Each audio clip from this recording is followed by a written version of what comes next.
Dolphins, first round selection. The Dolphins select quarterback Dan Marino of Pittsburgh. You just start with the electricity that surrounded him and the talent he brought to the field and the energy. Fires deep, man open, Clayton, 10, 5, touchdown Dolphins. Here's Marino, he's back, he's looking, fires into the end zone, it's complete for a touchdown. Marino drops to throw, has time, going deep up the sideline, man down, got it, 30, 25, 20, Duper, they'll never touch him, touchdown. He brought again the electricity to the sports world that Miami Vice did to Hollywood. I had Danny's poster on my wall growing up. Perfectly thrown pass by Dan Marino. That is a guy who is almost insufferably arrogant in his belief in what he can do. Well, that's exactly who I want playing quarterback for me. Marino is hurt on the play. The impact of that moment was like time stopped. It does not look good. When Dan got hurt, obviously everybody thought the sky had fallen. The way his Achilles kind of tore and it kind of like shredded. Is he done? Even if he comes back, is it going to be the same? Not a lot of guys came back from an injury like that. It was almost kind of like a death sentence. That was the first time I ever heard anybody question what the Dolphin future might be without Dan Marino.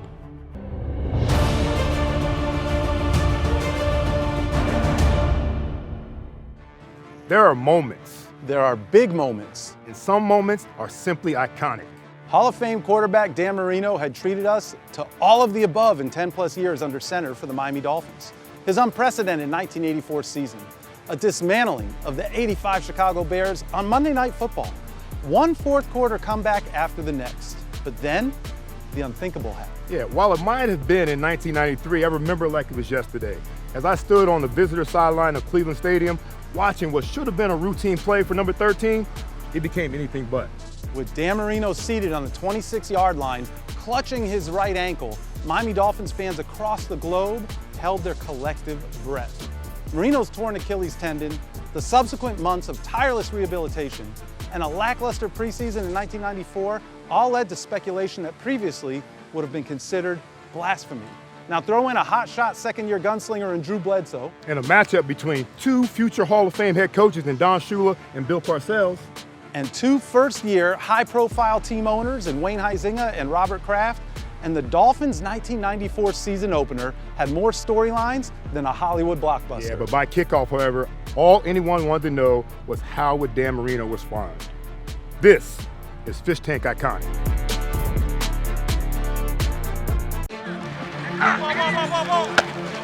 So leading up to Marino's comeback game in '94, it was all a big question mark. There was no doubt in my mind that he would come back. I mean, there were a lot of questions surrounding it. I think there was a lot of concern.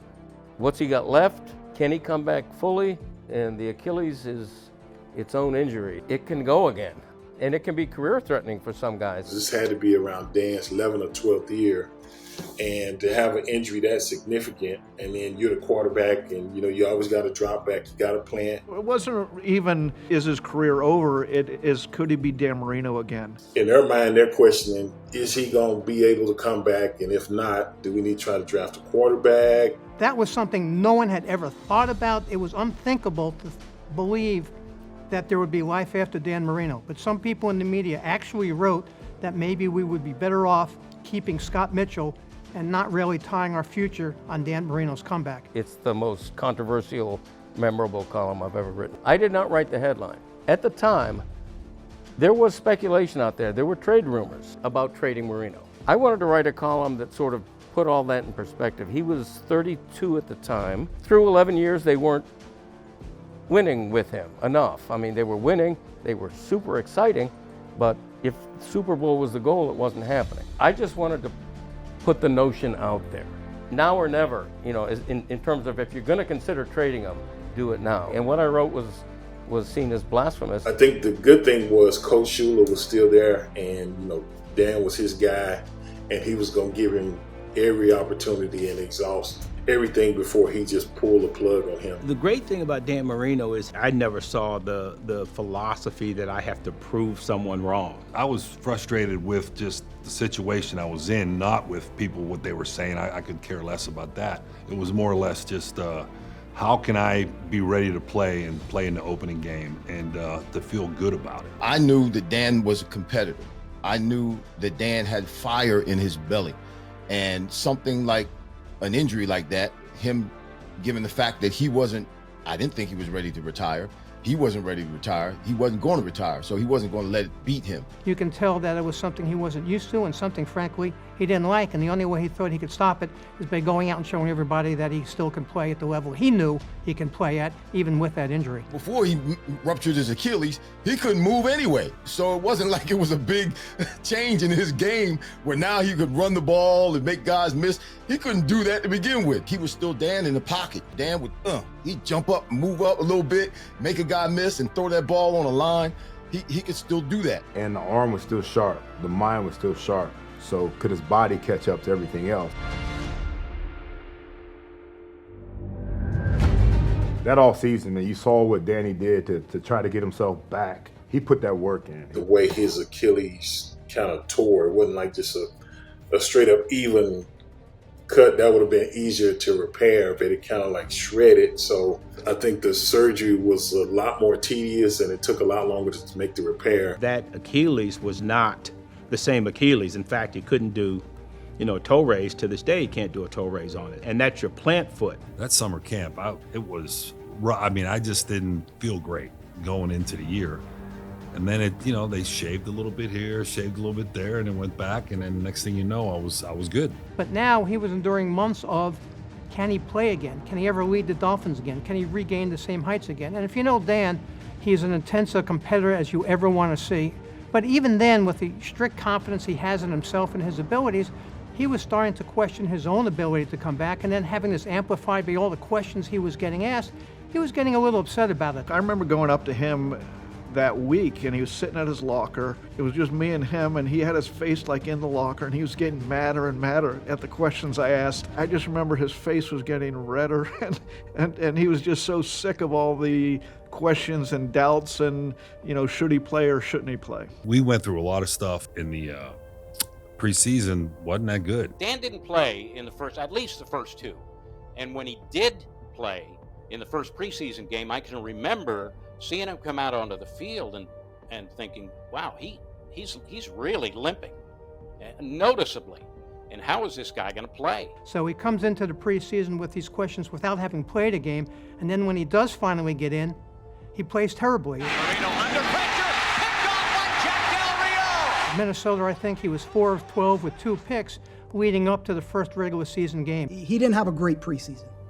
In fact, there was one game where I came over to actually give him some water, and he looked up and he goes, I haven't thrown a touchdown pass. So now people earlier were starting to question his future. Now they were seriously questioning his medical condition. Was he really fit enough to be able to play anywhere near the level that he played before his injury? And we were going to find that out, obviously, the first game of the '94 season. Did Dan Marino ever doubt Dan Marino? No, I knew I could do it. You have injuries, there's always that question in the back of your mind, but then, the competitiveness and, how you work and the things you put into it, that always comes to the forefront to prove that I'm going to be able to play at a high level and all that. Yeah, I was definitely thinking about that. The people we respect most was his dad, and I remember his dad talking about, hey, either you got to get it fixed or you have to figure out how to play with it. When that first game came, we figured out what he did. He didn't get it fixed, but he sure figured out how to play with it.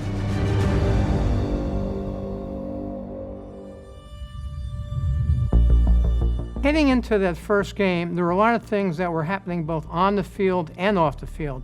Sure, it was Wayne Huizenga's first game, which was important. It was obviously going to be a big game from a division standpoint. We wanted to win. We wanted to win it all.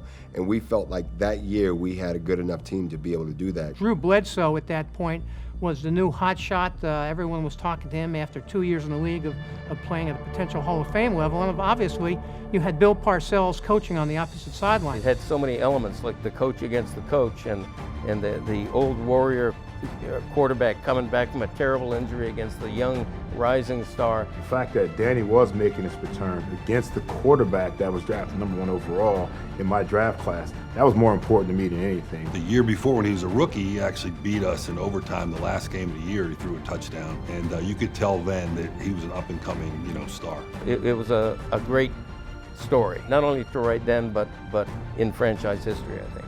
Bottom line, it was New England in a division, and we had to find a way to get a win, and we had the best man to do it for us. The stakes was high. It was Parcells. It was Parcells versus Shula, and then Dan Marino versus everybody.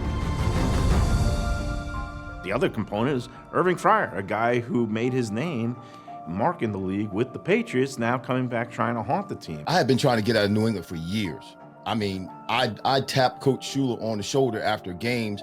We played Miami Dolphins twice a year, and I tapped him on the shoulder 5 years in a row. I tapped him on the shoulder after every game. I go up to him, Coach, you got to get me out of here.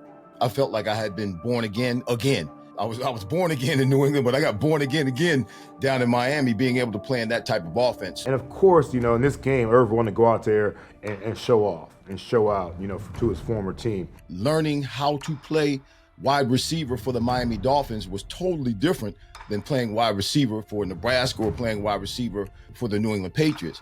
It was a rebirth. I wanted to prove that I could do more than what was being done or how I was being used in New England. Other than Dan, all the other quarterbacks, and there were 18 other ones that I played with, they were either average or below average quarterbacks. I go from Doug Flutie to Dan Marino. Come on. Tommy Hodson to Dan Marino. Jeff Carlson to Dan Marino. You don't even know who those cats are. When I was in New England, if we called a play in the huddle and we came out lined up and the defense was in a defense that was not good for that play, we just took one on the chin. We took it as a loss. We didn't change plays at the line of scrimmage. When I got to Miami, we were changing plays at the line of scrimmage. I'm like, what? I've never done this before. We can do this?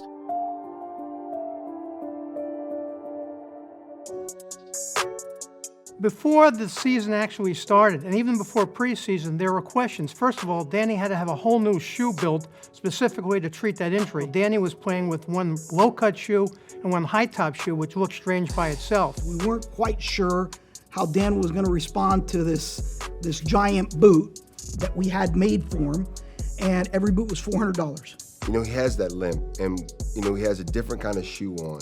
We really don't know what to expect. We know his arm is there. I remember that for that game, since he was donning this new boot, I had ordered hockey laces. Those hockey laces are waxed. And so he kept having trouble at practice keeping the boot tight. So I had ordered these hockey laces, not knowing a damn thing about hockey. Sure enough, they work like a charm.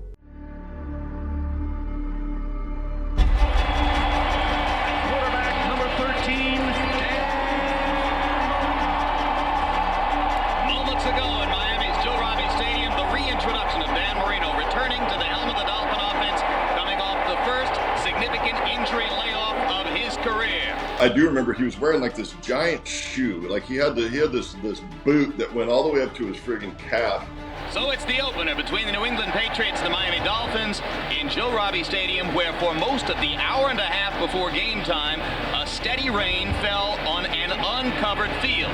And we expect more thunderstorms as the day goes on. The morning of, we get the wonderful news that the game might be affected by bad weather.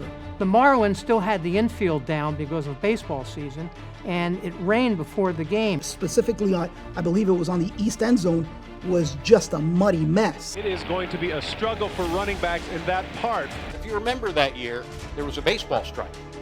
So there was no baseball in the month of September. Marlin organization, clearly the eternal optimists, keeping the infield here. It is going to be difficult in the course of the game, and the mudders are going to be key to the success of both teams today. That is probably one of the worst conditions you could ever play in. It rained so much that the field was completely muddy. The mud on the infield was just terrible, especially for guys that play wide receiver or punt returner or things like that. I had started everybody in 3/4 inch cleats, and during the game we were actually changing guys into inch cleats because the field conditions were so bad. So during the game, Jim Mandich goes on a rant about how the baseball guys should just give it up, fill that dirt in with grass, and let's play football. Well, Wayne Huizenga also owned the Florida Marlins. And it gets to a point where I'm feeling something happening behind me in the booth. There's some kind of ruckus going on. And I turn around, and Wayne Huizenga is in the booth with veins popping out of his head, saying some things that weren't very nice about Jim's mother. At that time, Wayne owned the Marlins as well as the Dolphins, and I don't think he took lightly to anybody complaining about what he was doing. And then obviously any time that there was a timeout, we'd run out in the field and try as hard as we could to clear the players' cleats of mud. In addition to that, you're worried about keeping those balls as dry as possible under those conditions, which was a challenge in and of itself. The problem with this game was not only the weather, not only the abhorrent conditions of the field, but the tension that surrounded Dan's comeback and whether or not he'd be able to return to form after suffering that type of injury. So there was a physical fear that because of that mud, it would really limit Dan's mobility to a point where if he was trying to lift his foot out of the mud as he was trying to move around, it would put additional strain on the Achilles and might even rip again. The baseball infield section of the field is a quagmire. They're having problems with footing, but you're having problems with footing as well. And the last thing you want to do is slip and fall and let a guy get a free, run, just target, to the quarterback. While you're worried about all of the players, and certainly you're tending to everyone's needs, your primary worry is number 13. So every time he came off the field, I was on hand with a flathead screwdriver, taking mud right from under his cleats and then changing cleats if he needed it. From the shotgun, Marino looking, steps up in the pocket, he's going to run it. Dan is down to the 35 and dives down to the 32. That's enough for the first down. And what a round of applause he gets from the crowd here. My God, was that courageous. What I remember about it is it just opened up, and I think they played man under 2 deep, so there was nobody there, really, basically. And to get 7 yards in the mud, too, it wasn't just dirt, it was mud. It felt pretty good, and it got me kind of a little dirty and just kind of ready to go. You think he wants to win? There's a lion-hearted player underneath that number 13 jersey. I'm impressed. And that's the final play of the first quarter here at Joe Robbie Stadium. He's a quiet guy on game day. You don't hear much at all. When the lights are on, when the clock starts, Danny's ready to go. So I knew that he was focused and ready to go. Once the game started and I kind of got into the game, I didn't even think about it. It was about just playing the game, playing the best you possibly can and winning and beating the Patriots. Byers on the right side wing. Kirby, the lone setback. Marino's back. Throws in the quick one to Byers. It bounces in the air and is intercepted by Dwayne Saab. Well, a huge turnover is going to go against the Miami Dolphins. So an interception for the Patriots to avert the Dolphins scoring threat. You see Dan Marino's anger. But I remember it was like he got pissed off, and I seen the look in his eye. And anytime he did that, it was just like, F this, let's go. It changed from that point on. It's like he flipped the switch, and then he took off, and he ate them up. He ate the Patriots up. We knew we had to score points, and we knew we had the offense that could score points. You got Irving Fryar, you got Keith Jackson, you got Mark Ingram, you got O.J. McDuffie. I was catching the ball. It was one of those games where it's like, you know what? Let's go. Let's score some points because they were going to score points. We never had a great defense. We had a good defense, but we always had to score a lot of points, and most of our points had to be scored through the air because we never really had Pro Bowl running backs or an elite running game. I knew in order for us to win this game that we were going to have to throw it, and we're going to have to keep throwing it. Marino slogging in the mud, back to pass. He throws downfield, has a man open. Mark Ingram has it at the 30. He's to the 20, 10. He is gone. Oh, touchdown! Yes! Danny Marino is back, baby. That is sweet. And the momentum of this game has changed dramatically. I felt good. I mean, anytime you throw a touchdown and you throw it that way, where we split the defense, it does give you confidence. It gives you a sense of, okay, we can do this and let's roll. You know, I felt like it was a really good throw. What was, I think, very signature about that throw was that he didn't put a lot of arc on it. He threw the ball on a hot line pretty far downfield. Dan had such trust in his arm, and with good reason. You had two great quarterbacks in that game. You know, you had Marino and Bledsoe going at it. You couldn't ask for anything better than a shootout in a game like that. So for me, man, it was kind of a mind-bending, you know, situation where, like, holy crap, man, that's Dan Marino over there, and I'm going to take the field across from him. I always felt like, regardless of who it was, even though it's Dan Marino over there, that I was going to be the best quarterback in that game. And then afterwards, I'd try to get his autograph. Everybody in tight. Bledsoe's going to throw again. Fires into the end zone. Ben Coates has it. Touchdown. I don't know if Dan Marino needed Bledsoe matching him touchdown for touchdown, but I'll tell you what, the script needed it, the drama needed it, the excitement to the game needed it. It was always, okay, Bledsoe, can Marino answer, then can Bledsoe answer? And it was like two heavyweight fighters throwing punch after punch at each other. And I remember at halftime it was pretty clear that Dan Marino was Dan Marino. I went over to Greg Cody, who wrote one of the original stories months ago, saying, hey, maybe we should keep Scott Mitchell and maybe we should think about letting Dan go. I went over to Greg, I said, Greg, so what are you going to write now? I think with Danny in that huddle, that we knew Danny was back was when Danny walks into that huddle and he has that attitude and he has that fire in his eyes and he goes, listen, this is what we're going to do. And this is how we're going to do it. I don't think I've ever played with any other quarterback that could actually come into the huddle and like even right now, I get the chills talking about it because that's the attitude that Marino has. And you know that you're going to win that game. Bledsoe straight back to pass. Firing one deep down middle for Coates. He's got it at the 35, the 30, 25, 20. He's at the 15, 10, 5. Touchdown, Patriots. A 63-yard touchdown pass. Bledsoe to Ben Coates.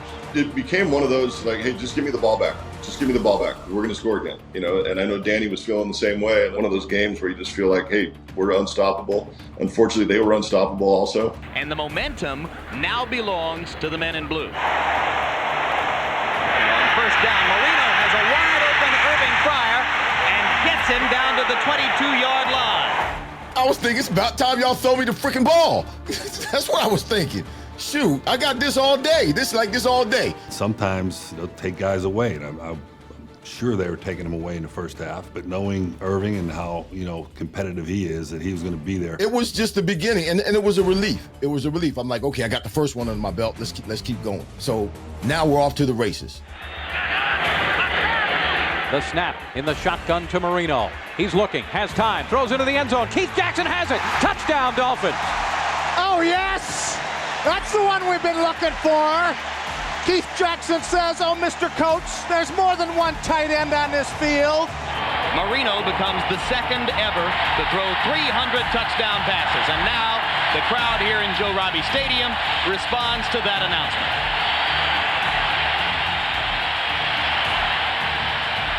Second down and goal. Bledsoe, short drop, he's looking to throw. Fire straight into the end zone, complete for a touchdown to Michael Timpson. I think at that point in the game, I don't think anybody felt like a lead was safe. It was just going to the lead was going to keep swapping until the clock ended. And it was quite a statement on the New England offense that they were able to keep up. I always thought Dan looked forward to somebody trying to match his level of play, and I thought Bledsoe did a pretty good job. It was just his day that day, and he wasn't going to be denied. Whatever the field conditions are, it's always, for a receiver, it's always to our advantage. Why? Because we know where we're going. We know what we're going to do. And a defensive back always has to respond to react to what we do. I had played on turf all of my career. When I came to Miami, man, I was so happy to be able to practice on grass and play on grass. I didn't care if it was muddy or not. Marino takes the snap. He's under pressure. Dodges the rush. Now throws deep downfield. Has a man open. It's caught. Irving Fryar, touchdown. Goodness gracious, what a big play by the Dolphins. I think the first one I threw to him, I had to kind of scramble a little bit, and the coverage just dropped him, and then the safety started coming over, and then he just turned and went deep. And when that happened, I just let it go. There's nobody on that defensive backfield that we played that year that could cover any of the receivers that we had. And I knew that. And I knew every last single one of those cats in New England, none of them could cover me. You start getting that feel, and you feel in the game, and it was just starting to feel like Irving was going to take the game over. I wasn't anticipating things going the way they did. But man, when things started popping, man, the top blew off. Second down, 5 to go. Ingram in motion right, stops, goes back left. The pitch to Kirby. Here comes the flea flicker. He's got Fryar wide open. Marino to Fryar at the 15, 10-5, touchdown. Dolphins. Miami! The old flea flicker, Bill. And he caught that Patriot defense dead asleep. That's all I remember from the game. It's just bing, bing, bing. Marino to Fryar. Deep, deep, deep. He got open every time. So from a journalist perspective, it was hell to write. Go ahead and strike your stuff, Irving Fryar. Yeah, you bad. You bad.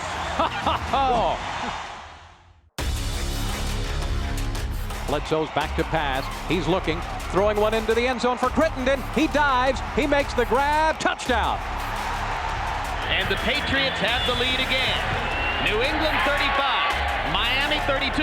But what will Marino do next? And it's one of those games where it's that September humidity. It's just everybody is drenched, and you know teams are going to kind of just wilt in the fourth quarter. We're dying. We're in the huddle just like, oh my God, this is like the hottest, the most humid game, and we're all sucking wind. We look over at the defensive line from New England. They quit. And Dan just looked fresh as a daisy when he kept throwing those balls. And what a game. I mean, it was classic Marino. You got the whole crowd. Everybody's waiting to see, are the Dolphins and Marino going to have that fairy tale ending to his comeback that everybody was in the stadium wanted. You see the numbers there. New England leading by a field goal. 7 minutes, 14 seconds to go in the game. The Dolphins get the football back with 80 yards to go. Dan Marino has had a red-hot day, particularly throwing the deep ball. New England with pressure. Well-timed play by Hurst as he was able to knock the ball away. Now the big decision. The way this guy has been so hot, I say they got to go for it. You've got Pete Stoyanovich, and 52 yards is certainly within his range. You could try a long field goal. And if you're going to go for it, maybe you try a little short pass and pick up the first down. There's no doubt when you're playing a game where you're going back and forth and scoring back and forth, you know you're in that kind of shootout situation. You don't want to be conservative. But instead, they'll go for the first down. 4th down, 5. I do the same. I know Coach Shula, and he's sometimes cautious, but I also know Dan Marino. And I think there's no way Dan Marino was looking to think about, let's get the first down. He always thinks, let's get the touchdown. It didn't surprise me. If I had Dan Marino and I'm the head coach at that moment, I'm saying, yeah, go for it. We're behind. It's 4th freaking down. We need, if we don't get the first down, the game's over for us because we don't have any timeouts. I think we were in such a rhythm that Coach Shula said, hey, we're going to win. We're not playing for the tie. That last play, 4th and 5, Danny walks in and he sits in that huddle and he goes, I mean, I can't say it on TV, but you can only imagine what he told us. It's fish tank. Okay, so it doesn't matter. Listen, in that huddle, he goes, listen, we're getting this first down right here. This is the game winner right here. And that's the attitude that you have with Dan Marino. In this kind of game, you might not get the ball back. If you don't get that first down and score, game's over, really. So you're going for it the whole way. Ball is just outside the 35. They've got to get it almost to the 30 to pick up the first down. We're going. It's 4th and 5. I'm at the line of scrimmage, and we're going. I don't remember exactly what the verbiage was on the call, but it was a trips left.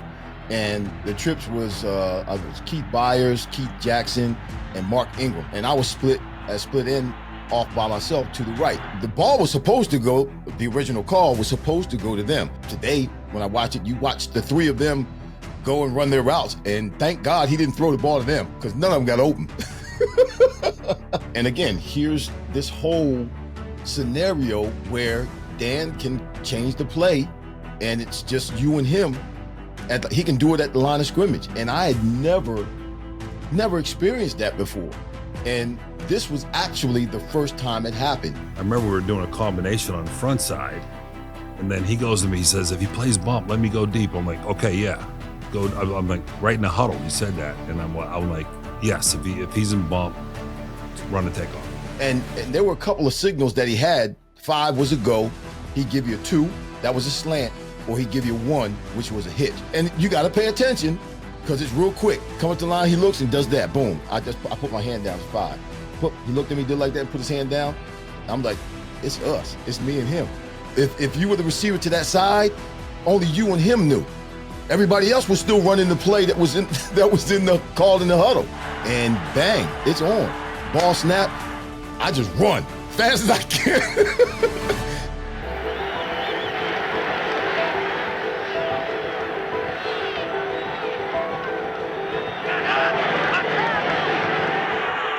Shotgun, Marino throws deep downfield. It is caught by Fryar. Touchdown! Yes! Touchdown Dolphins! Marino to Fryar! Oh! Courageous call! That's on 4th and 5! And he threw it, man, right where it needed to be. I mean, the throw was crazy. I mean, Dan's a bad boy. Unbelievable! What a game by Irving Fryar. What a game by Marino. You talk about championship courage. You talk about a will to win. A flame burns inside that man, Dan Marino. It was a hand catch. It was way out in front. I had to go get it. Dan threw it. I had to go get that ball. I was able to do it. He was in bump, single high safety, just keep him there. And yeah. Absolutely incredible. 4th and 5. Marino long to Fryar, 35 yards and a touchdown. Fryar ran right underneath it. I don't think he cared what he saw. All he cared about was Irving Fryar running down that sideline. If he thought he can get the ball to Fryar, and then he always thinks he can get the ball to somebody, he was going to take that shot, even with the game on the line. Irv, of all the people, never wore gloves, taped his fingers up, perfect fingertip catch, and man, what a perfect route, what a perfect pass.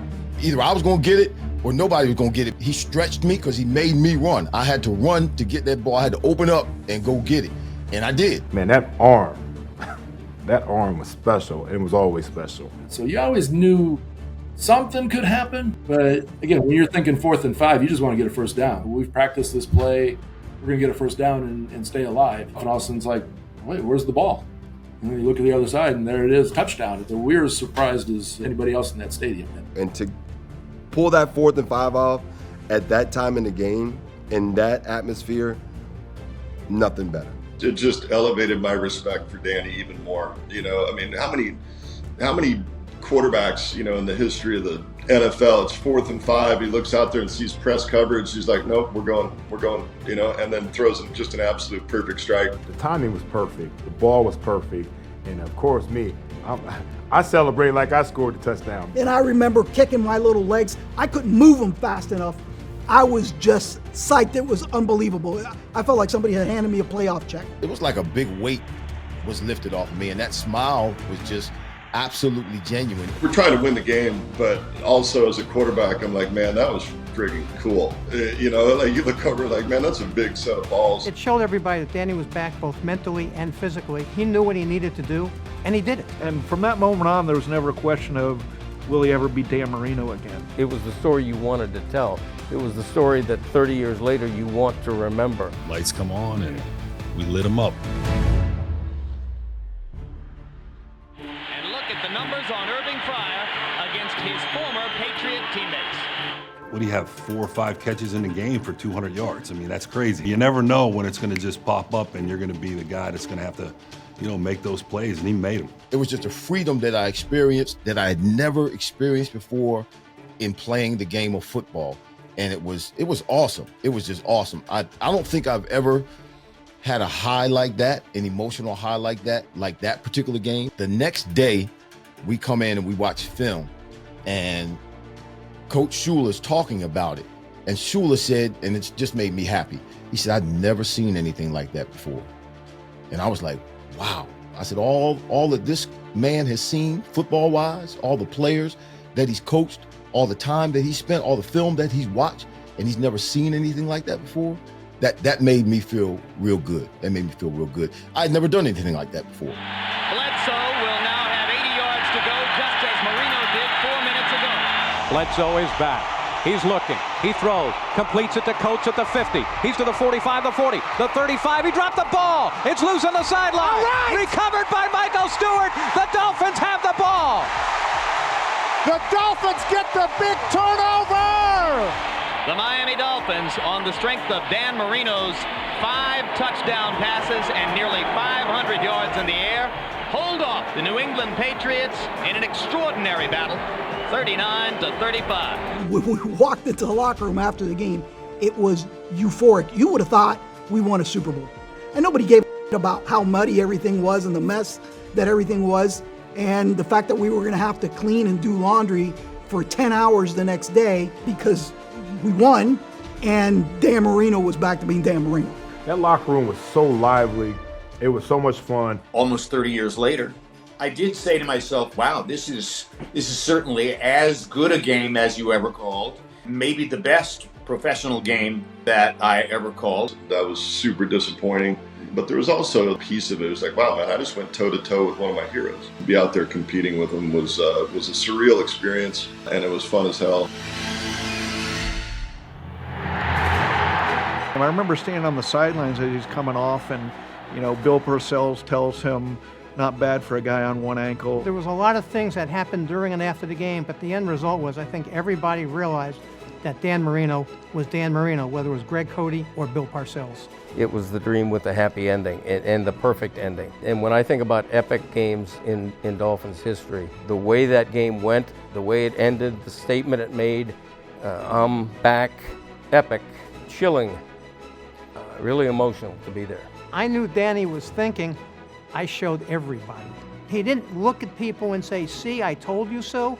That's not Dan Marino. He let his actions say that. But he was thinking, see, I shut them all up.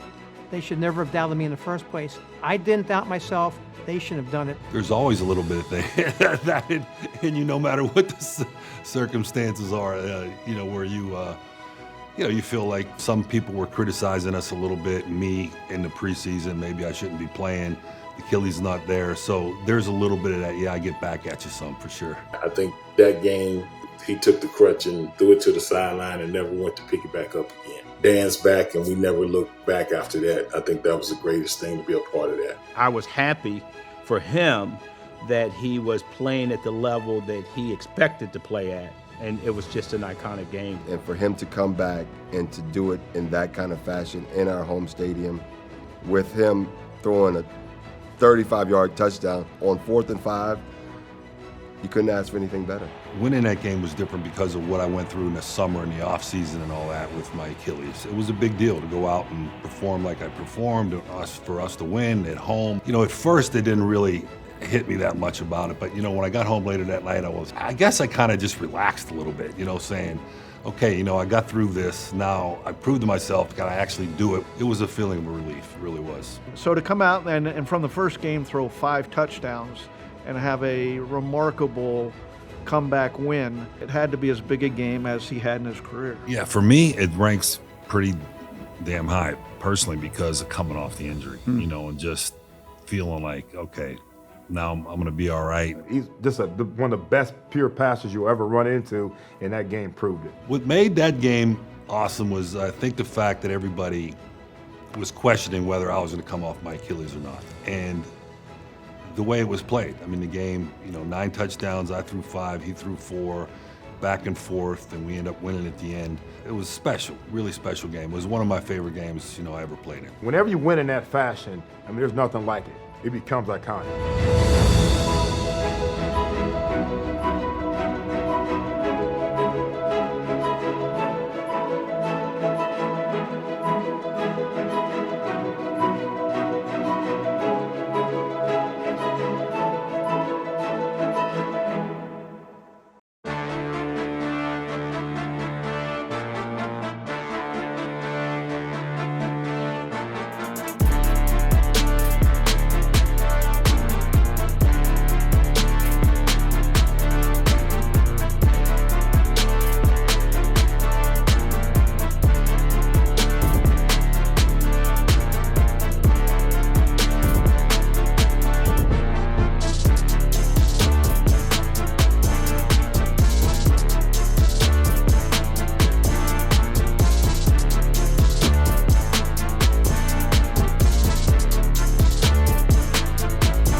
That's pretty, yeah.